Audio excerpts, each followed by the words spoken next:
All right, so welcome to the deep dive. Today we are going way back to ancient Greece to explore one of the most important figures in Western drama, Yeah, Philip. Aeschylus. Absolutely. And he is considered the earliest of the three great Greek tragedians Yes. whose work has survived to us, Right. which is pretty amazing in itself, Yeah. considering how long ago this Yes. was, right? But one of the things that I find so fascinating about him Yeah. is that we actually have so little solid information about his life. It's really remarkable how little we definitively know. Yeah. Fact and legend kind of blur together, You're right. which makes trying to understand him all the more intriguing. Oh, absolutely. It makes it all the more exciting to try and kind of piece together the different bits of information we have and see Yeah. what we can make of it. Exactly. So we are working with a few key sources here to try to get a better understanding of Yeah. Aeschylus. Absolutely. One of the main sources is actually a short biographical sketch that was attached to some old copies of his plays. Kind of like a little ancient Wikipedia entry, but much shorter, of course. Yeah, Yeah. basically. Yeah. And then we also have various stories and references from other writers of the time. Right. Right. So what we're going to try to do today on this deep dive is kind of sift through these fragments Yes. and pull out the essential knowledge about who Aeschylus really was, the world he lived in, Yeah. and most importantly, get a handle on his surviving plays and why they're still so significant today. Great, because even though there's so little about him, his impact has been absolutely massive, hasn't it? Oh, absolutely. So let's start by unpacking his life, Yeah. which, as we mentioned, is shrouded in a bit of mystery. Yes. You know, he lived over 2,500 years ago, A so long time ago. some obscurity is to be expected. Yeah. But even for his time, the historical record is pretty thin. Yeah, it is. We have to rely a lot on what later writers said about him. And sometimes it's hard to tell what's fact and what's embellishment. Yeah, exactly. Yeah. So one of the things that I thought was so interesting is that one of the legends about him is that the god Dionysus Oh, yes. appeared to him in a dream Right. when he was just a young boy Yeah. and commanded him to You can imagine the impact Yeah. on a young mind. to write tragedies. That's right, to dedicate his life to this art form. It's a very powerful origin story. Yeah, it is. It almost suggests a divine sort of inspiration for his dramatic gift. And it also, I think, speaks to the importance of the arts, Right. even back then. Yes, that the gods themselves are Yeah. concerned with poetry and drama. Exactly. Yeah. And then there's this tradition that links him to the Pythagorean, Oh, yes, yes. which for anyone who's unfamiliar, this was a philosophical and religious community that was pretty secretive, right? Yes, very much so. What was the basis for this connection between Aeschylus and the Pythagoreans? Well, I think part of it stems from the fact that his plays really do deal with some very deep religious and philosophical questions. Yeah, And the Pythagoreans were also very interested in right. cosmic order, moral principles, things that we see reflected in Aeschylus's work. Absolutely. So I think that's one of the connections. Okay. There's also been some scholars have even pointed to Wow.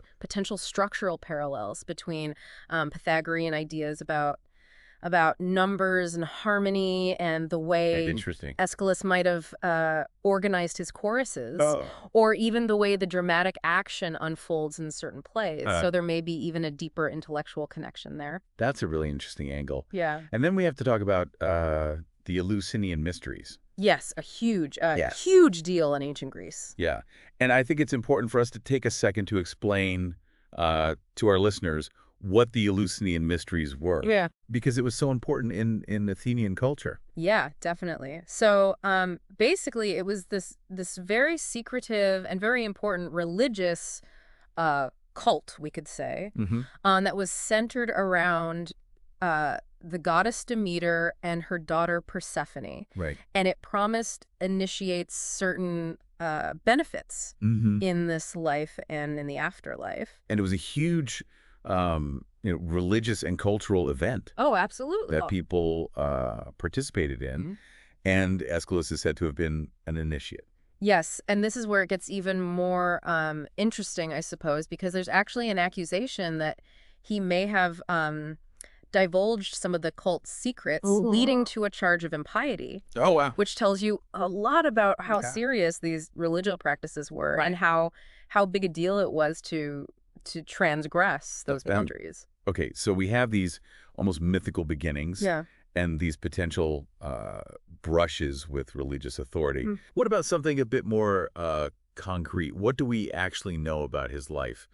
We know he was born around 525 BC. Yeah, that's one of our key sort of anchor points in his timeline. Yeah. His father's name was Euphorion. Okay. And he belonged to the Athenian nobility from Eleusis. Which is where the mysteries of Demeter were. That's right, the very same place. Wow. Okay, so that really brings us back to that potential influence of the cult of Demeter. Yes, absolutely. Because he grew up in Eleusis. So it's hard to imagine that he wouldn't have been deeply affected by that. Right. I mean, those local traditions, those religious traditions would have really been part of the fabric of his life and upbringing. Yeah. And would have, perhaps subtly, perhaps in a more overt way, found their way into his storytelling. Yeah. His dramatic storytelling. Okay, so he was a poet. He may have been connected to these philosophical and religious ideas. Right. He grew up in this environment that was saturated with the cult of Demeter. Yes. But he was also a soldier, right? Yes, yes. And this is, I think, absolutely crucial to understanding Aeschylus. Yeah.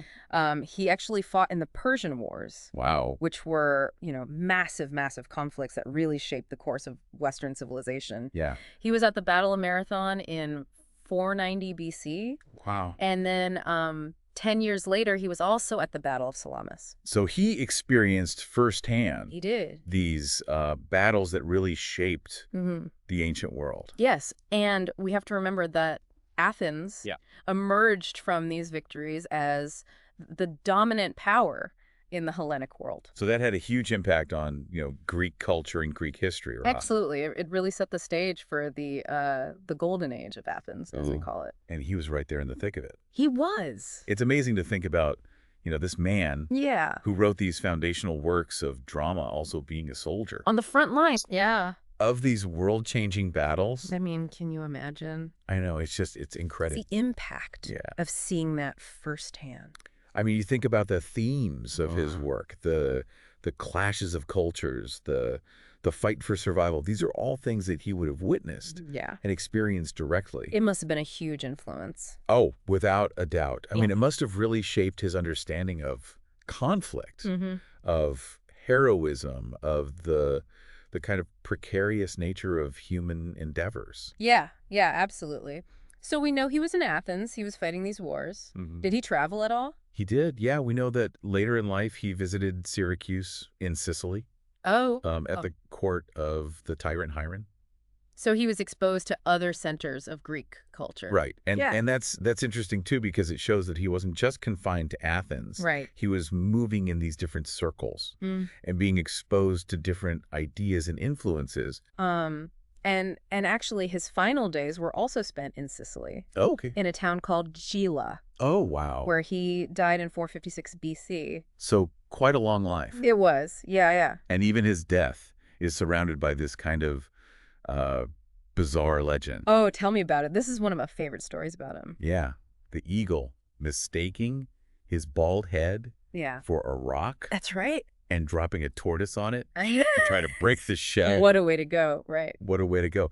But it really does add to the kind of almost mythical, it really does. Aura surrounding him. Yeah, that he even his death becomes woven into this kind of right. memorable, almost mythical narrative. It's fascinating. And then we have to talk about his epitaph. Yeah, this is really interesting too, isn't it? Because we think of him as this, groundbreaking Not father of tragedy, yes, as he's often called. And yet his epitaph focuses entirely on his military service. It does. It doesn't mention his plays at all. Yeah. I mean, what does that tell us?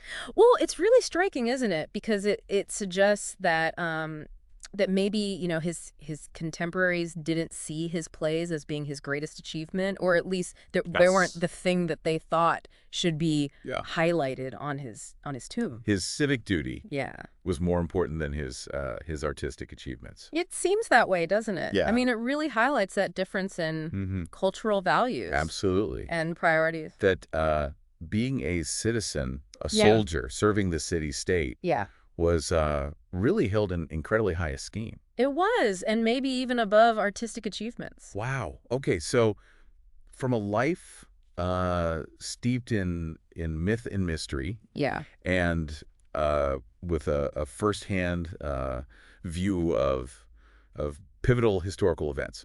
Let's turn now to his surviving works. Yes, let's talk about the plays. Yeah. So we know that he was a very prolific playwright. He was. He's believed to have written something like 90 plays. 90 plays. Including tragedies and satyr plays. Right. Which were these kind of comedic and often bawdy kind of counterparts to the tragedies. Okay. But unfortunately, only 7 of his tragedies have survived. 7 out of 90. Yeah, I know. It makes you wonder what we've lost. It really does. All those stories, all those insights that are just gone now. Gone. But the 7 that we do have are incredibly important. They are. They're really foundational. Yeah. So what are the 7? All right. So the 7 surviving tragedies are the Suppliants, which is thought to be from around 490 BC. Okay. Then there's the Persians from 472 BC. Okay. The Seven Against Thebes from 467 BC, Prometheus Bound. And the dating on this one's a little bit debated, or probably somewhere around 465 BC. Okay. And then finally, the magnificent Oresteia trilogy, which consists of Agamemnon, the Choephori or libation bearers, and the Eumenides. Okay. And that was first performed in 458 BC, which actually marked his final victory in the dramatic competitions in Athens. So that's quite a significant period. It is, yeah. I bet. And we can see, a development in his dramatic skill over that period. And we know that he started competing in dramatic competitions in Athens relatively early in his career, right? He did. Yeah, his first competition was actually in 499 BC. Wow. But he didn't win first prize until 484 BC. Okay, so it took him a little while to get that first. Yeah. But after that, he was remarkably successful. Okay. I mean, he reportedly won first prize something like 13 times. Wow. So it shows you just how powerful his work was. Wow. And as you mentioned, his final victory was for the Oresteia. Right. In 458 BC. A fitting end to his career. Okay, so our source material talks about tracing the growth of his technical abilities through his surviving plays. So let's do that. Okay. And let's start with the Suppliants. All right, so the Suppliants, which is his earliest surviving work. Yes, it's considered the oldest complete Greek tragedy that we still have. Wow. And what's really striking about it is the prominent role of the chorus. Okay. Now, you have to remember that the Greek chorus was a really important part of Greek tragedy. It wasn't just a bunch of people standing around singing. They were really an integral part of the play. Okay. And in the Suppliants, the chorus is made up of 50 women. 50? 50 women, yeah. Wow. Who are the daughters of Danaus. Right. And they are essentially the main character of the play.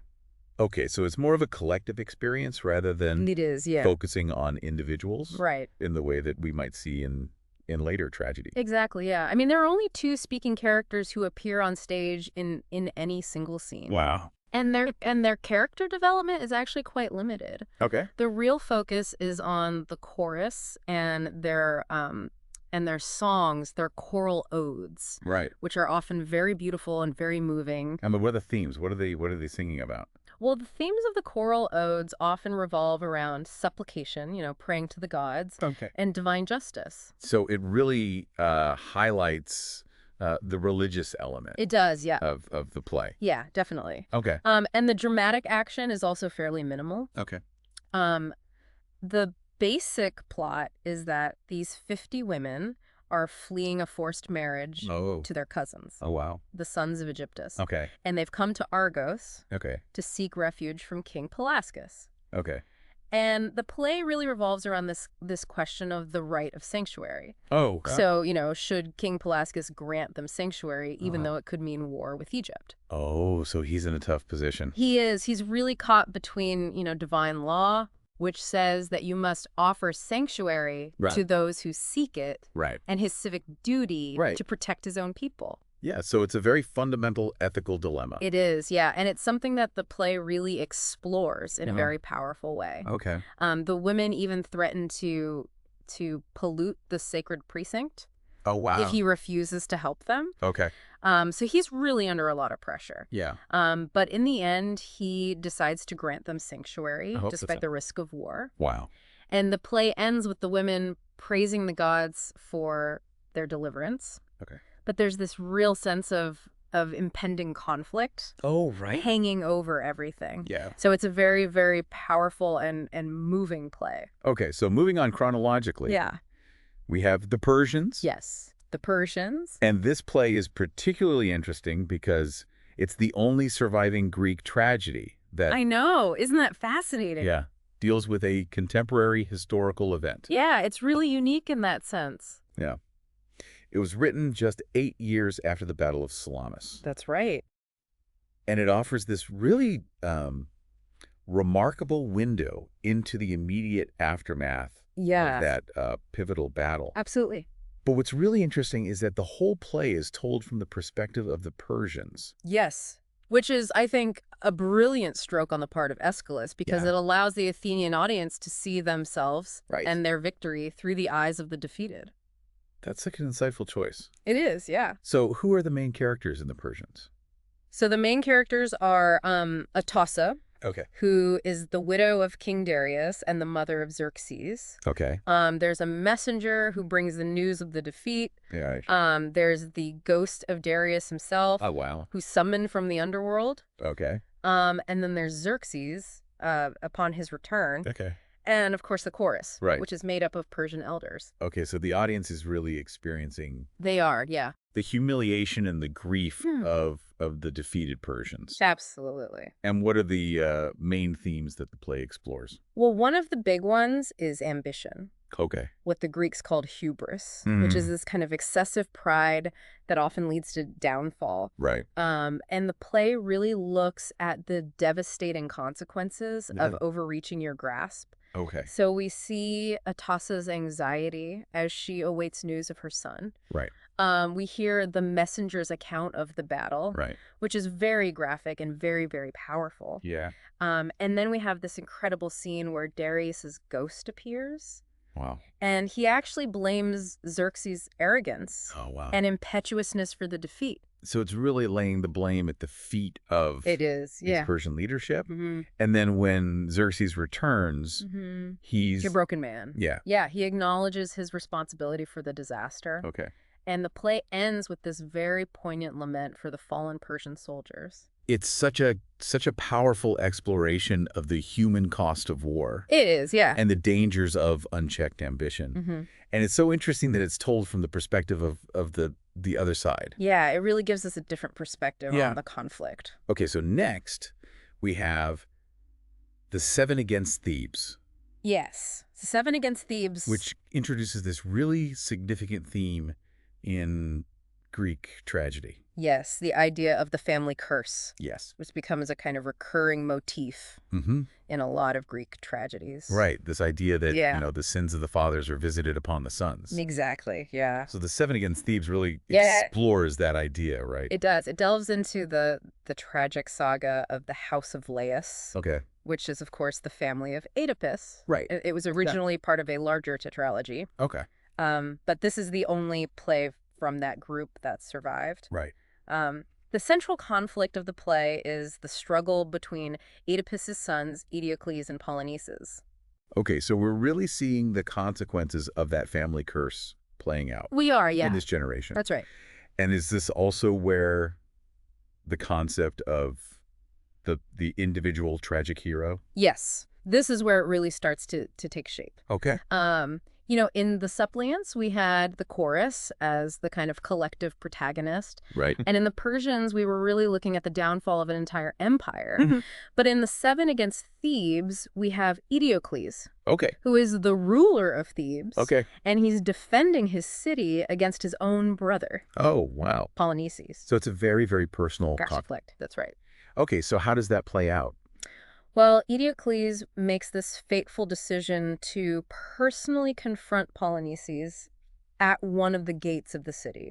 Despite warnings against, fratricide. Right. And this really highlights that idea of the individual hero who is confronted with this specific situation and has to make a choice. And the choice that he makes ultimately leads to tragedy. Yeah, and I imagine the outcome is pretty grim. It is, yeah. The Thebans successfully defend the city. But Eteocles and Polynices end up killing each other. Oh, no. Yeah, in this final combat. And the play actually ends with the Theban Senate deciding to grant an honorable burial to Eteocles, but denying burial rights to Polynices, who they see as a traitor. Right. And this actually sets the stage for Sophocles' play Antigone. Right. Which is, a few years later, and deals with the fallout of this decision.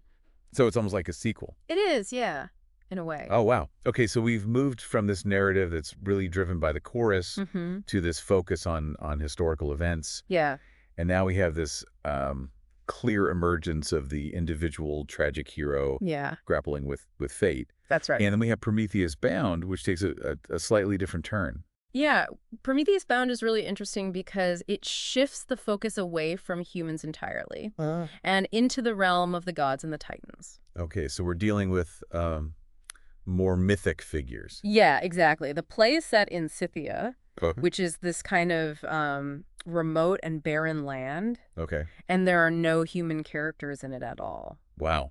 So who is the main character? Well, the main character is, of course, Prometheus, who's a titan. Right. And he's been chained to a rock by Zeus. As punishment for giving fire to humans. Exactly. Yeah. And the play opens with this very striking image of Prometheus being nailed to this rock. Yeah, it's pretty brutal. It is, yeah. Way to start a play. Yeah. But it's very effective, right? Oh, absolutely. It really grabs your attention. Yeah. And Prometheus delivers this incredible monologue where he's addressing the elements, the sky, the sea, the earth, and he's lamenting his fate. So he's basically all alone. Yeah, he's completely isolated. Yeah. And later on, he's visited by the chorus, who are these ocean nymphs. And they're very sympathetic to him. They can't really do anything to help him. Right. And then Ocean himself comes to visit. And he tries to persuade Prometheus to submit to Zeus. But Prometheus refuses. Oh. He's defiant. So he's standing up to Zeus. He is. Even though he's being punished. Even though he's in agony. Wow. Yeah. And what are the bigger questions that this play is exploring? Well, I think it's really looking at the nature of justice. Is Zeus's punishment of Prometheus just? Right.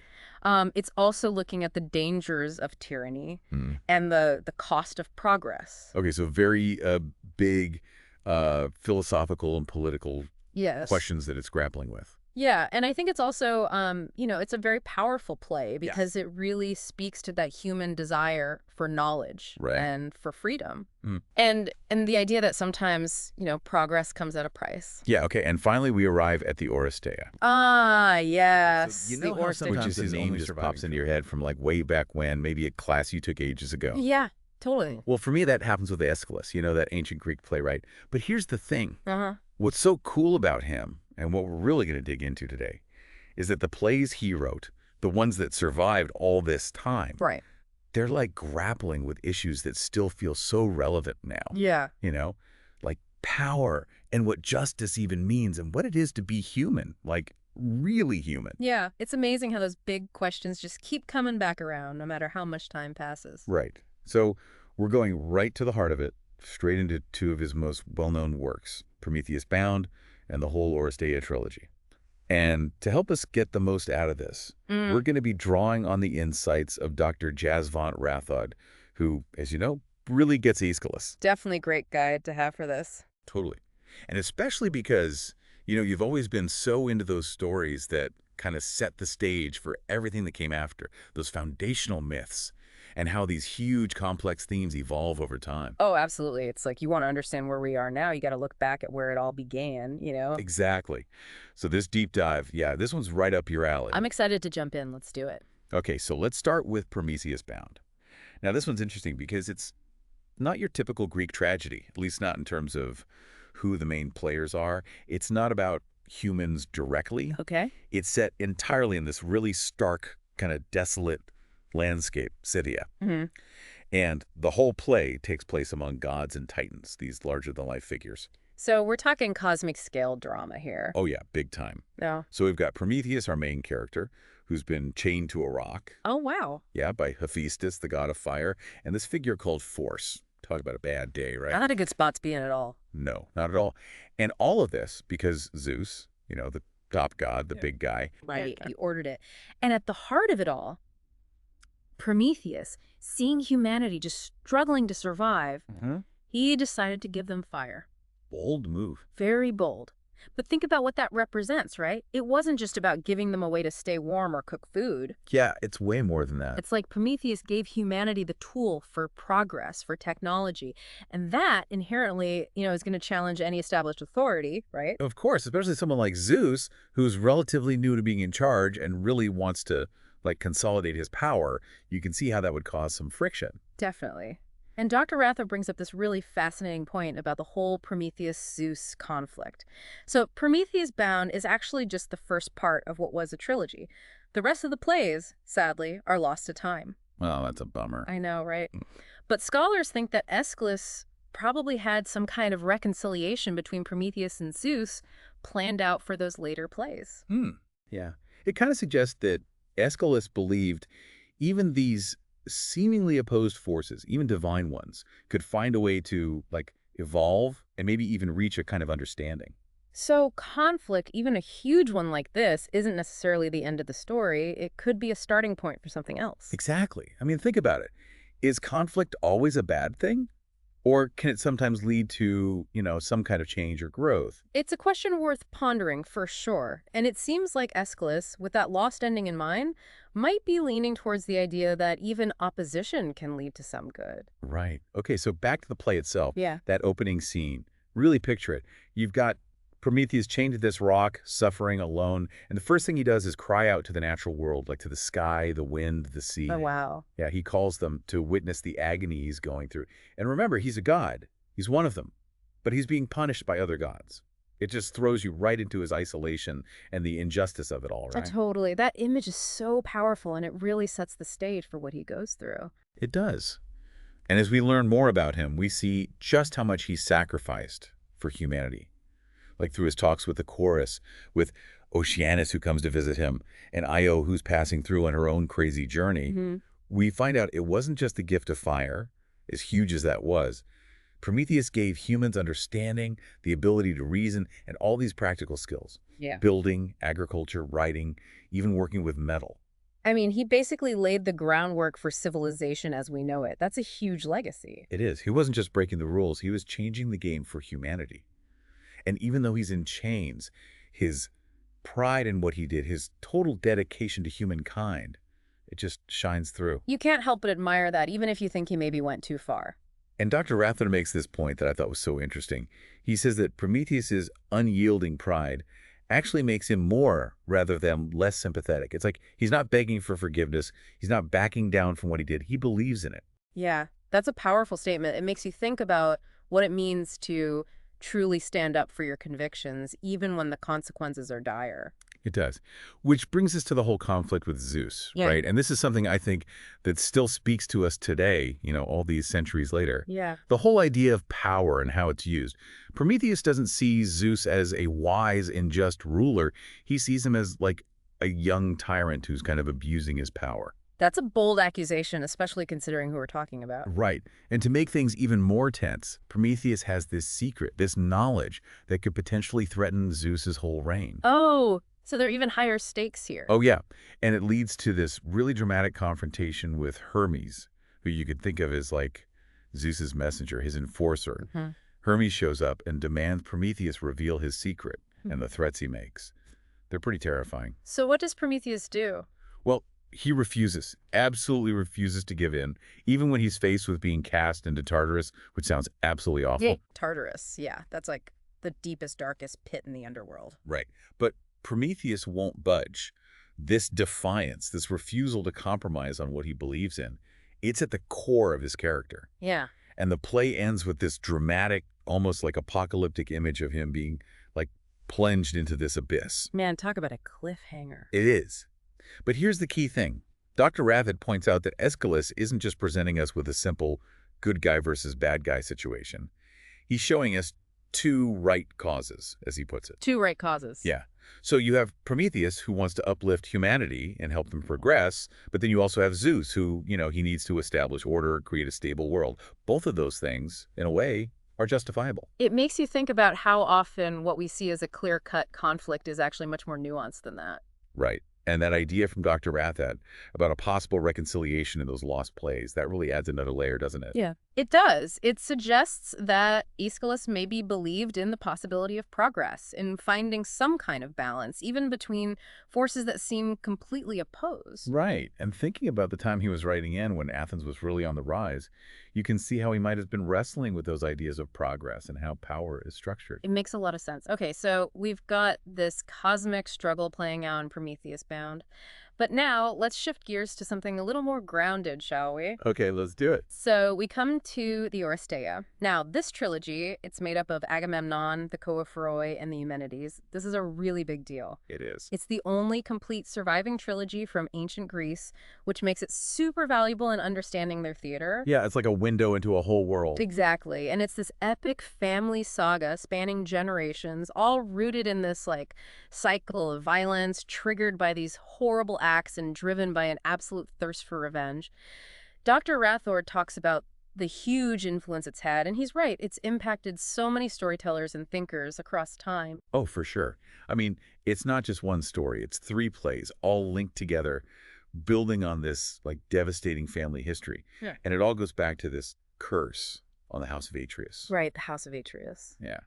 And even though it's not something we actually see play out on stage in that first play, Agamemnon, the audience back then, they would have known all about this dark backstory, this feud between Atreus and his brother Thyestes. Oh, yeah, that's a messed up story. So messed up. Atreus basically tricked Thyestes into eating his own children. Okay, that's pretty dark. Super dark. Yeah. And it sets this really grim foundation for everything that comes after. Yeah. Talk about bad blood. Right. Oh, yeah. And then you throw in the abduction of Helen, which kicks off the whole Trojan War, and it just adds another layer of violence and resentment to the whole mix. So while Agamemnon, the king, is off fighting at Troy, his wife, Clytemnestra, well, she takes Thyestes' son, Aegisthus, as her lover. Of course, she's got her own reasons for doing what she does. Right. You're let's not forget, Agamemnon sacrificed their daughter, Iphigenia, to get those favorable winds for the Greek fleet to sail to Troy. Yeah, not exactly a forgivable act. No. And then he takes Cassandra, the Trojan princess, as his war prize, basically. So, yeah, Clytemnestra's got some serious baggage to unpack. Definitely. And she's not one to just sit around and stew. When Agamemnon comes home, finally triumphant from the war, it's not exactly a happy reunion. Not at all. Clytemnestra, fueled by years of rage and this whole affair she's been having, she basically orchestrates his murder. And Cassandra's too, right? Oh, yeah, she doesn't get spared. And Dr. Rathod has this great way of describing Clytemnestra. He says she's even harder than Lady Macbeth, but still capable of tenderness. It's like she's this complex mix of fierce strength and deep pain. She's definitely a force to be reckoned with. Totally. And Cassandra with her whole prophetic thing, she sees the future, but no one believes her. It has this whole other layer of tragedy to the whole thing. It's like watching a train wreck in slow motion. You know you can't stop it, but it's still horrifying. It is. Okay, so then we move on to the Choephoroi, which picks up years later. Agamemnon's son, Orestes, he comes back. And he's driven by this duty to avenge his father's murder. Right. It's like the ultimate test of filial piety in that culture. Yeah. And his sister, Electra, she's been waiting for him, and she really pushes him to take action.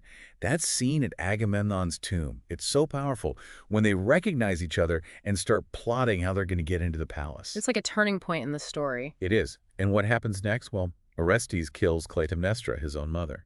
Man, talk about a morally ambiguous situation. It's like, on one hand, he's fulfilled what was expected of him, right? He's avenged his father. Yeah. But on the other hand, he's committed matricide, which is a huge taboo. It really raises the question, is this justice, or is it just another link in this chain of violence? Where does duty end and morality begin? It's a question that's still relevant today, right? Definitely. And Aeschylus doesn't let us off easy with this one, because of course there are consequences. And that's what the Eumenides is all about. In this play, Orestes is pursued by the Furies, these ancient goddesses of vengeance, for the crime of killing his mother. They are not messing around. No, they are serious business. And this is where things get even more interesting. The setting shifts to Athens. Okay. And Athena herself steps in. Wow. Yeah. She establishes the Areopagus, which is portrayed as the very first court of law, to decide Orestes' fate. So you've got Apollo, who represents the newer order of the Olympian gods, arguing for Orestes. Okay. He basically says that the father-son bond is more important than the mother-son bond in this case, trying to downplay the whole matricide thing. But the Furies, they're all about those old-school laws of blood vengeance. So it's like old versus new again, playing out in this whole new way. Right. And it's this incredible clash between these two ways of thinking about justice. And Athena, in a really pivotal moment, she casts the deciding vote. She acquits Orestes. So he's free. Yeah. But it's not just about him. It's about this shift from personal vengeance to a system of justice based on laws and reasoned arguments. That's huge. It is. And then there's this really fascinating resolution. The Furies, they're furious, of course, at the verdict. I bet. But Athena convinces them to become the Eumenides, the kindly ones. They become protectors of Athens. Wow, so they're not about revenge anymore. No, they're integrated into the new order. Dr. Rathod points out that this transformation also shows a change in how Zeus is understood. He's not just about punishment anymore. He embodies this broader idea of justice and even compassion, which we see reflected in Athena and Apollo. I like that. So the Oresteia as a whole, it's not just this like gruesome family drama, right? Sure. It's about the destructiveness of revenge, the complications of guilt and responsibility, and how law emerges as a way to deal with conflict in society. Yeah. And Dr. Rathod makes a really interesting point about Aeschylus' concept of fate. Yeah. It's not just destiny, it's also this moral force that comes from human nature itself. And then there's that line that's so often quoted, man by suffering shall learn. It's like Aeschylus is saying that wisdom can come from going through difficult things. It's a pretty powerful message and one that resonates across time. I mean, just think about how often we see stories about justice, revenge, the law, all stemming from that ancient foundation laid by the Oresteia. It's true. It's had such a huge impact on Western thought and literature, even to this day. Absolutely. Okay, so let's recap. Let's bring it all back to those key takeaways. Okay.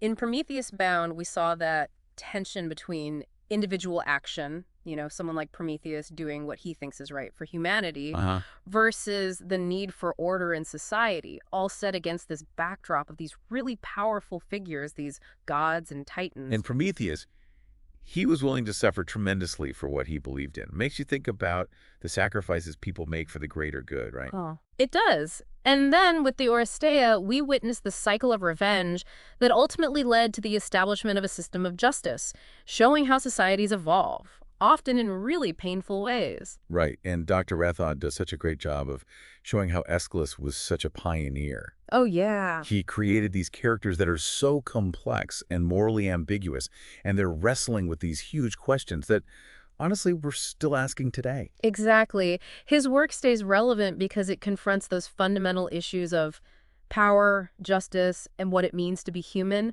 with all our potential for both good and evil. So here's a thought for you to chew on, something to consider as you go about your day. Okay. Thinking about Prometheus, this lone figure who challenges authority for humanity's sake, and Orestes, who's caught in this cycle of violence that leads to something like a legal system. Right.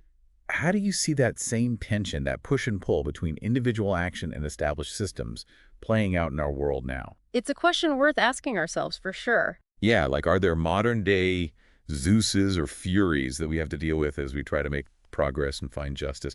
Maybe they're not gods and monsters, but those forces, those pressures, those systems that shape our lives. I think it's a thread worth pulling on, something to explore further in your own thoughts. Definitely something to think about. Yeah, for sure.